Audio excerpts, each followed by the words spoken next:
नमस्कार, खबरों की खबर में आपका स्वागत है। मैं हूं तृप्ति।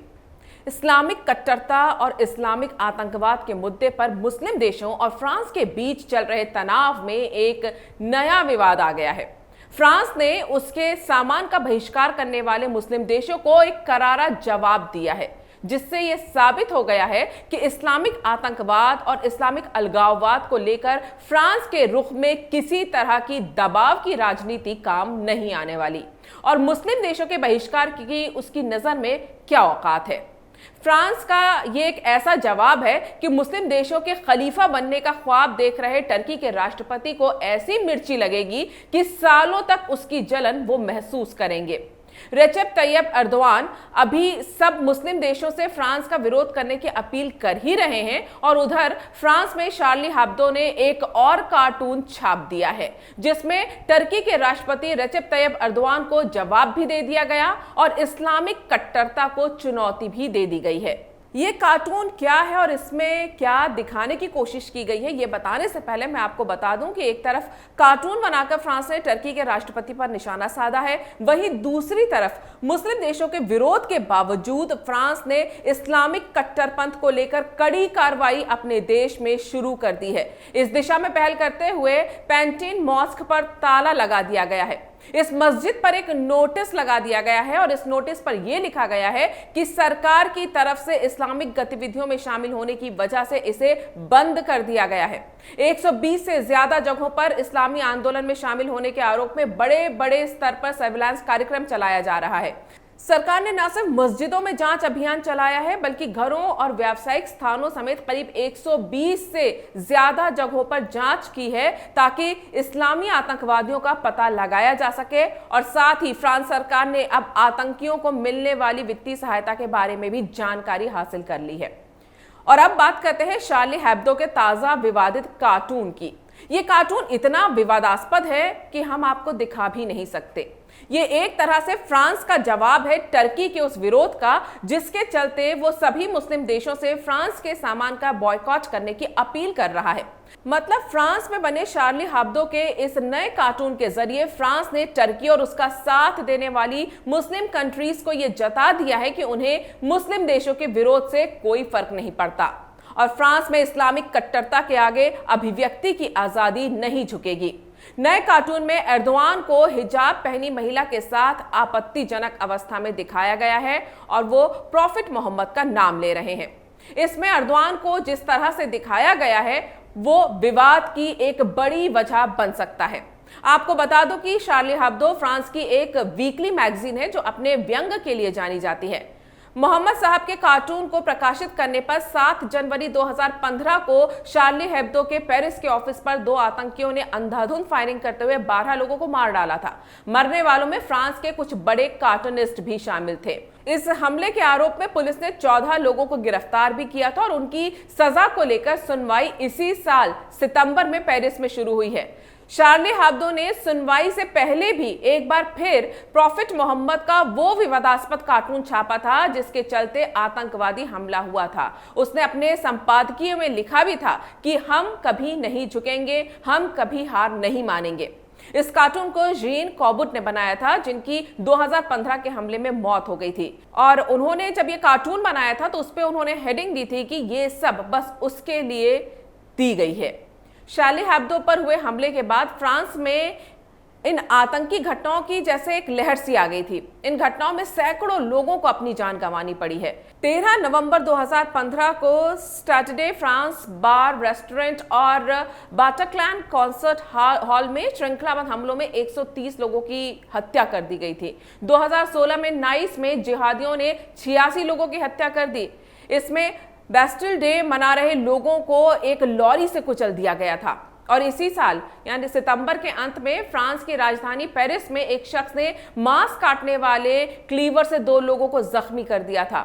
इस शख्स ने यह स्वीकार किया था कि उसने शार्ली हेब्दो मैगजीन में छापे गए कार्टून के विरोध में यह हमला किया था। 18 साल का यह शख्स पाकिस्तानी मूल का था और इसी महीने पेरिस में 16 अक्टूबर को सैमुअल पेटी नाम के एक शिक्षक की 18 साल के अब्दुल्ला अजरोफ ने सिर कलम करके हत्या कर दी। और वजह क्या थी? क्योंकि वो इतिहास के टीचर थे और सैमुअल ने अपनी क्लास में अभिव्यक्ति की आजादी पर पढ़ाते हुए शार्ली हेब्दो के बनाए प्रॉफिट मोहम्मद के कार्टून्स दिखाए थे। हालांकि सैमुअल ने क्लास से पहले यह कह दिया था कि अगर मुस्लिम छात्र इसमें असहज महसूस करते हैं तो वो क्लास से बाहर जा सकते हैं, लेकिन इसके बावजूद इस्लामिक कट्टरपंथी अब्दुल्ला अंजरोफ ने सैमुअल को ढूंढकर उनका सर कलम कर दिया। जब पुलिस उसे गिरफ्तार करने पहुंची तो वह विरोध करने लगा और पुलिस ने उसे वहीं ठोक दिया। इस्लामिक अलगाववाद और कट्टरता से पिछले करीब 5 साल से बुरी तरह से जूझ रहे फ्रांस के लिए यह घटना दिल दहलाने वाली है। लोगों का गुस्सा इस्लामिक आतंकवाद के इस चेहरे पर बुरी तरह फूटा और फ्रांस की सरकारी इमारतों के अलावा कई जगह शार्ली हेब्दो के प्रॉफिट मोहम्मद के बनाए कार्टून के बड़े बड़े पोस्टर लटका दिए गए। लेकिन इस्लामिक देशों और मुस्लिम समुदाय को इस्लाम के नाम पर शिक्षक की जान लेने से ज्यादा तकलीफ हुई दीवारों पर लटके इन पोस्टरों से। और टर्की समेत कई मुस्लिम देशों ने इसे इस्लाम के खिलाफ बताते हुए विरोध कर दिया। इसकी एक बड़ी वजह यह थी कि फ्रांस के राष्ट्रपति इमैनुअल मैक्रों ने शिक्षक को इस्लामिक आतंकी हमले का पीड़ित बताया और कहा कि वो अभिव्यक्ति की आजादी के समर्थक थे। मैक्रों ने हमलावर को इस्लामिक टेररिस्ट अटैक कहा था। फ्रांस में इस इस्लामिक टेररिज्म पर नाराजगी पेरिस में लटके शार्ली हेब्दो के बड़े बड़े पोस्टर्स बयां कर रहे हैं और इसी के बाद टर्की के साथ मिलकर कई मुस्लिम देश फ्रांस का विरोध कर रहे हैं। इसी में हमारा पड़ोसी मुल्क पाकिस्तान भी शामिल हो गया।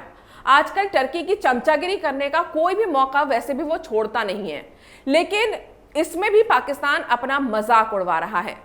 घर में नहीं दाने और अम्मा चली भुनाने, पाकिस्तान की इन दिनों यही हालत है।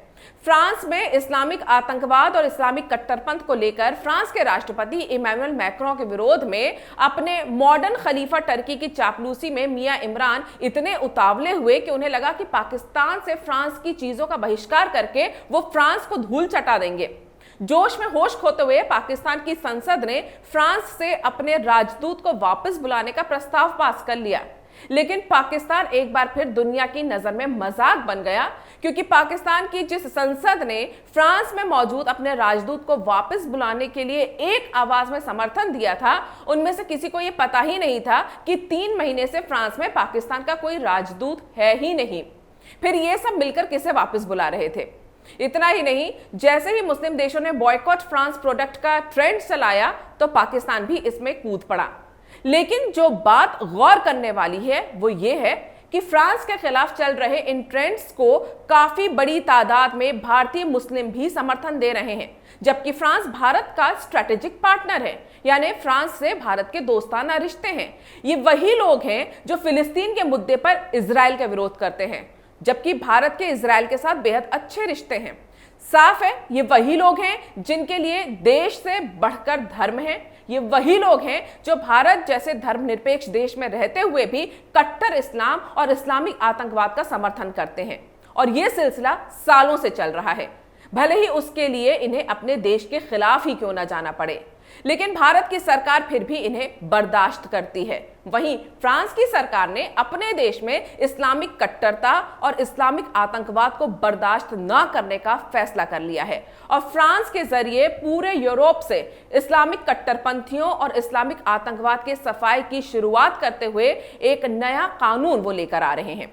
कट्टर इस्लाम और इस्लामिक आतंकवाद को लेकर फ्रांसीसी राष्ट्रपति की चिंता बेमतलब नहीं है। दरअसल इस्लामिक स्टेट में शामिल होने और सीरिया या लीबिया में जाने वाले सबसे ज्यादा नागरिक यूरोप और ब्रिटेन के बाद फ्रांस में ही आकर बसे थे। फ्रांस ने इन्हें अपने देश में पनाह दी, लेकिन अब फ्रांस को बाहर से इस्लाम के साथ आए इस्लामिक कट्टरपंथ की कीमत चुकानी पड़ रही है। एक के बाद एक लगातार आतंकी हमले झेल रहा फ्रांस अब सख्त हो गया है। हाल ही में फ्रांस के राष्ट्रपति इमैनुअल मैक्रों ने इस्लामिक कट्टरपंथ से लड़ने की बात की थी। फ्रांस में इस्लाम इन फ्रांस की इस्लाम ऑफ फ्रांस में तब्दील करने की कोशिशें चल रही हैं, यानी जो कट्टरवाद है जो बाहर से आया हुआ है वो नहीं चलेगा, बल्कि फ्रांस का इस्लाम एक अलग इस्लाम होगा।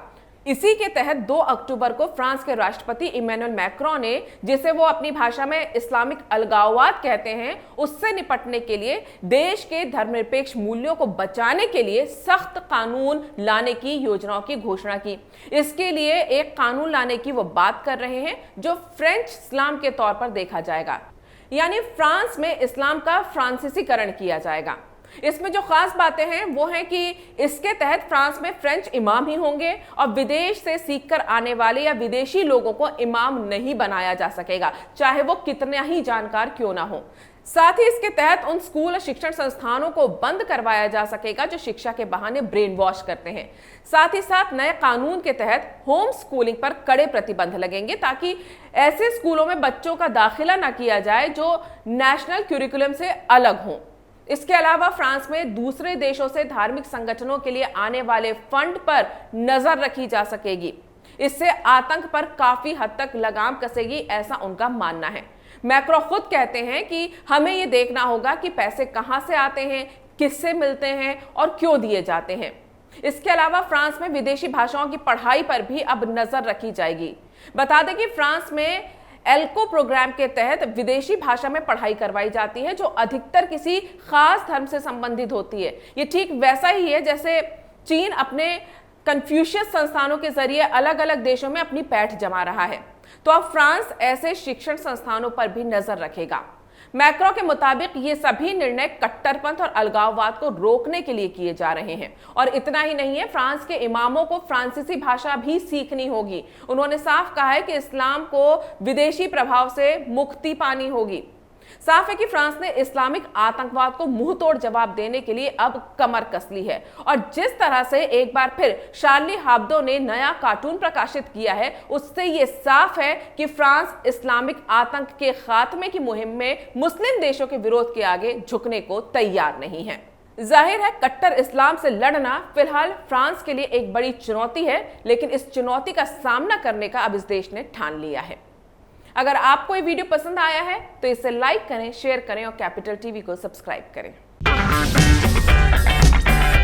अगर आपको हमारा वीडियो पसंद आया हो तो इसे लाइक करें, हमारे चैनल को सब्सक्राइब करें और हाँ, बेल आइकन दबाना ना भूलें ताकि आप तक हमारे वीडियो की नोटिफिकेशन पहुंचती रहे।